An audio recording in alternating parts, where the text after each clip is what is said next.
A year ago, I left Cuba to begin a new life in Spain. Has the sacrifice of leaving everything behind been worth it? My family, my friends. Today I'm going to talk to you about this while we spend a day together, a day where I tell you the good and the bad. I also had to send some medication over there for my family, and I'll tell you how I do it. Stay tuned. This video will be interesting. Today marks 1 year since I've been here in Spain. Honestly, I can't believe a year has already gone by. It's gone by so fast for me. Literally, I just woke up. So let's start this video with a day in my life. In my life here in Galicia, Spain. Meanwhile, I'll tell you the good and the bad about moving to Spain. Not everything is good, some things are bad too. To celebrate, today is a sunny morning. It seems like it's been raining here for a month. In fact, people who are from here in Galicia have told me that it's not normal. It hasn't rained this much in years, since last year was much drier at this time.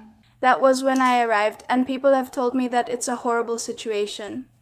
There are floods, and everything looks really bad. But today, which is my anniversary of arriving in Spain, well, I actually arrived tomorrow, but I left Cuba today, November 15th. I mean, look. Clear. This is the first time, honestly, in almost a month that the morning is like this, I swear. And, well, let's start the day. Oh my god, I'm so pale.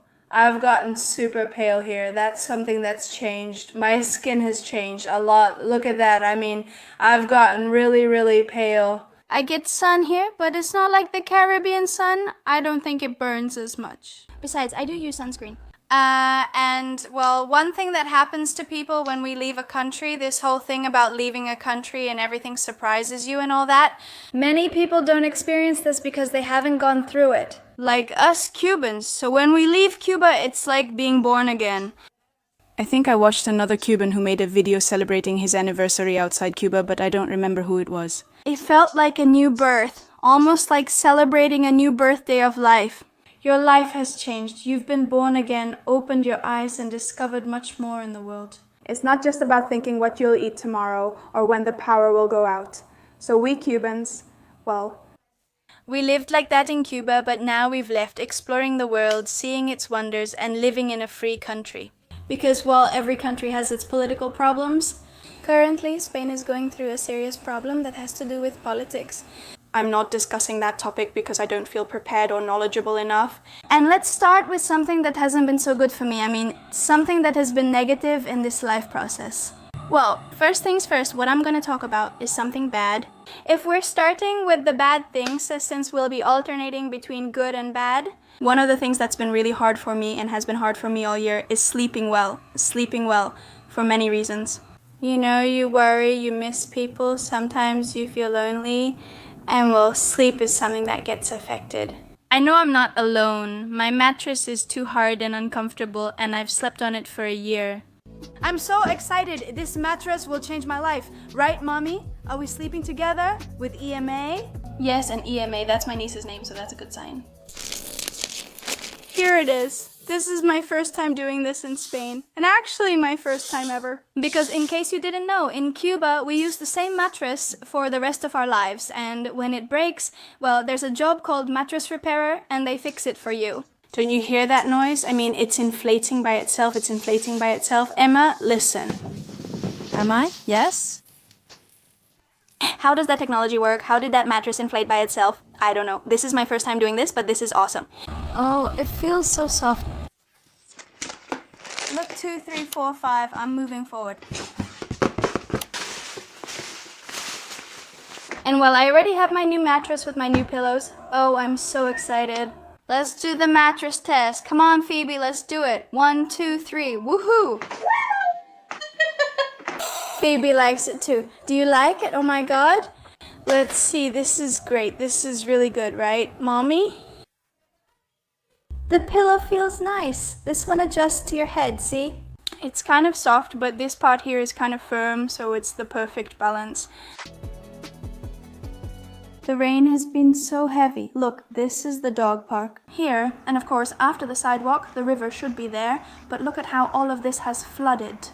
On a day like today in Galicia, if it's sunny in winter and you don't want to go out, just leave your house.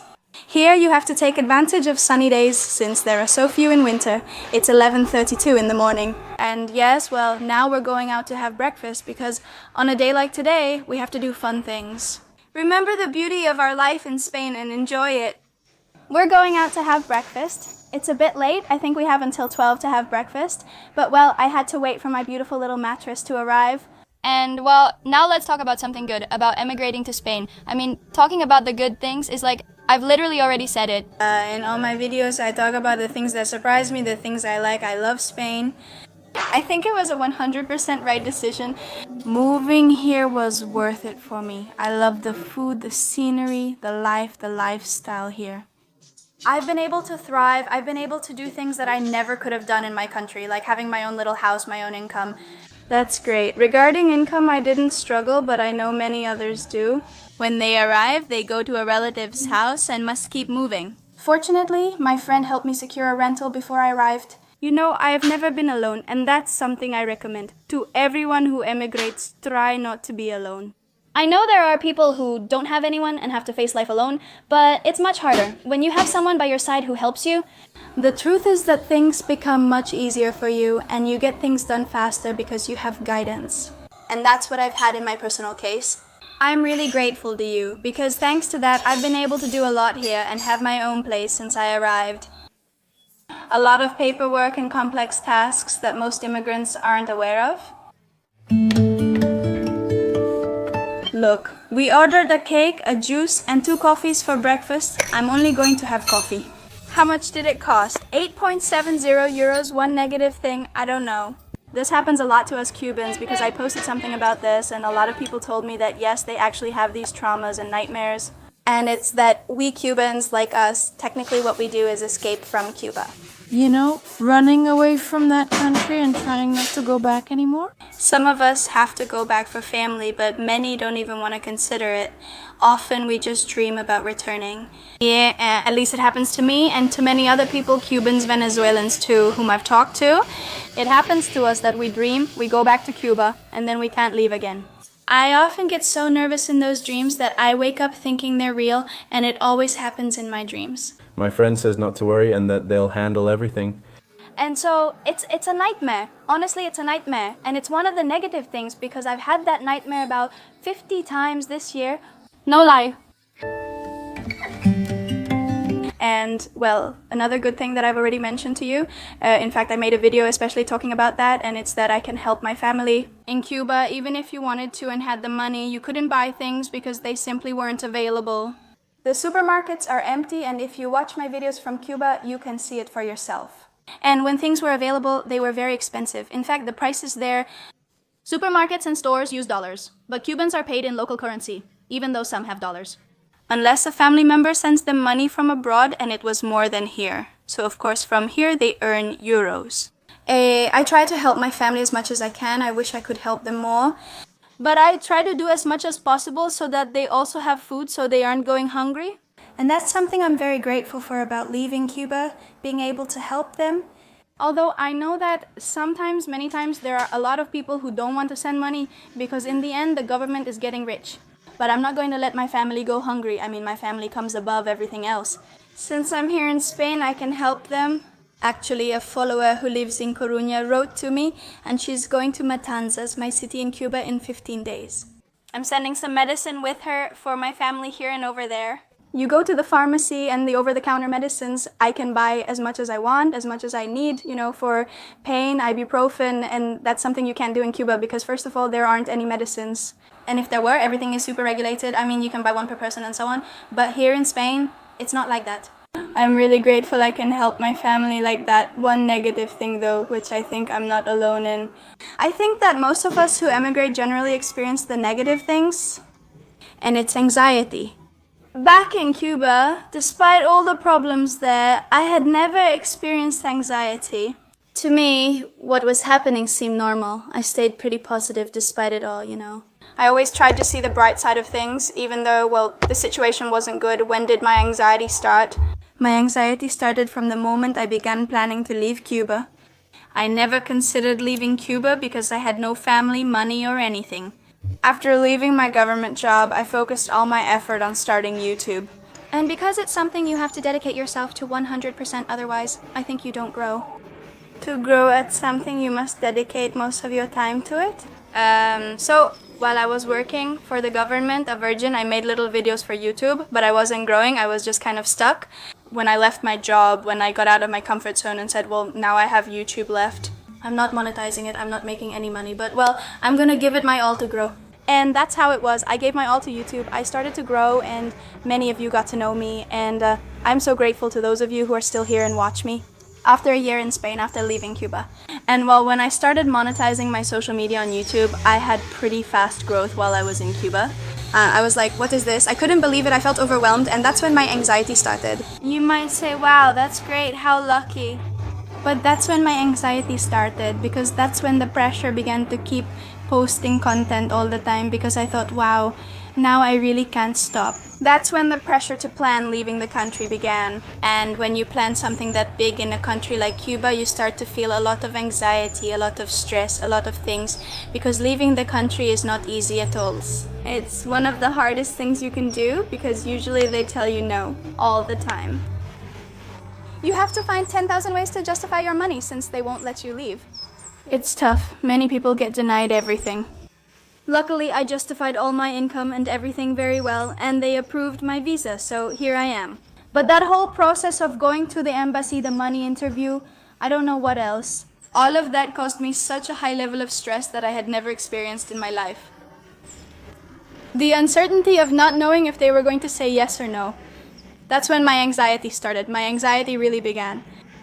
After I went to the interview and had to wait about 15 days, my reactions during those 15 days were horrible. And, well, when they told me yes, I said, okay, everything is fine now, I hope it goes well. After that, I moved out of my rental, said goodbye to my family, and decided what to do with my things.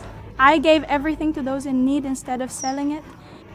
That process raised my anxiety, and at the airport, I was afraid to board the plane. They wouldn't let me because of all those traumas, like, oh my god, I can't leave. Oh, I didn't breathe until I got on the plane, that's when I said no. Will my anxiety and heart palpitations stop when I get to Spain? And well, no, because I left my little dog here. I left my little dog in Cuba. And that's something that hurt me a lot and kept me anxious that whole time too. I spent about 4 months after arriving before bringing my little dog. And during that time, I suffered anxiety and insomnia. I missed my family, even though I always lived alone, and my family, I was already used to them being far away, so I probably didn't suffer as much. Because I've been living alone for a long time. And well, I missed them a lot, yes, but I was already used to not living with them. And well, another good thing that I love about Spain is how much I've traveled. I've traveled around Spain more than in my own country. I haven't been to Cuba, but I've visited many places in Spain, which is great. It's super affordable to travel here. If you find the right deals, you can travel here really cheaply. And the planes are even cheaper than the trains. Look, that really surprised me, as the Spanish say. I'd never flown before, but now I've been on about 10 planes soon. I'm going to Madrid again. I'm excited, but I've also experienced something negative. Well, it's not that it's negative, but it's just that this whole paperwork thing gives you a lot of uncertainty about getting legalized. You come here with a visa, and when it expires, like mine did, I'm now in the process of getting my paperwork done, so I can stay with permanent resident status. But it takes a long time, and sometimes you feel like you're not making progress because you can't do much while waiting. For example, I can't get a driver's license or drive. I have just a little bit left. I know I have just a little bit left to be able to do it, but this whole year, well, I haven't been able to do it. And sometimes those things really slow down your progress. You have a lot of uncertainty because here the bureaucracy, generally speaking, paperwork can take a long time. But that's true everywhere. Because there are so many people emigrating, at least to the United States, and also here in Spain. The more people there are, of course, the more paperwork there will be, and it takes longer. So you have to wait and just act like, carry on with your life as you wait, though it's a lot. They create a lot of uncertainty for you, and I think that all this year I've had a lot of uncertainty about that. Despite everything, it's okay. I know it will be resolved soon and turn out fine. And another thing is that you can allow yourself to dream, you can allow yourself to say what you want to do, and you can achieve it. Study what you want, set any goal you like. So, I don't know. That I don't know how to show, that they won't show, that they will show, that they will show, that they won't show, they will show that I don't know how to show, that I don't know how to show, that I won't show, that I don't know how to show, that I don't know how to show, that I won't show, that I don't know how to show, that they won't show for Cuba.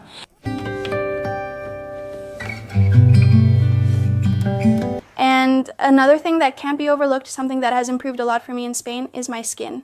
As I said at the beginning of the video, I don't have acne, I don't have pimples, and my hair has also grown a lot, and it's super beautiful. It's like good nutrition says a lot, and your body responds. And in Cuba, I didn't have good nutrition, I was super skinny. My face looked different.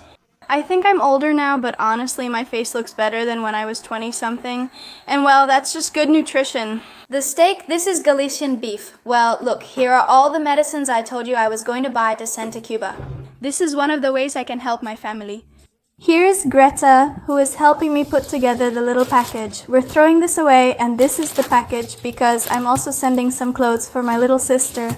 Here you can see the medicine. And well, this is thanks to that girl who told me she was gonna take the things to Cuba for me.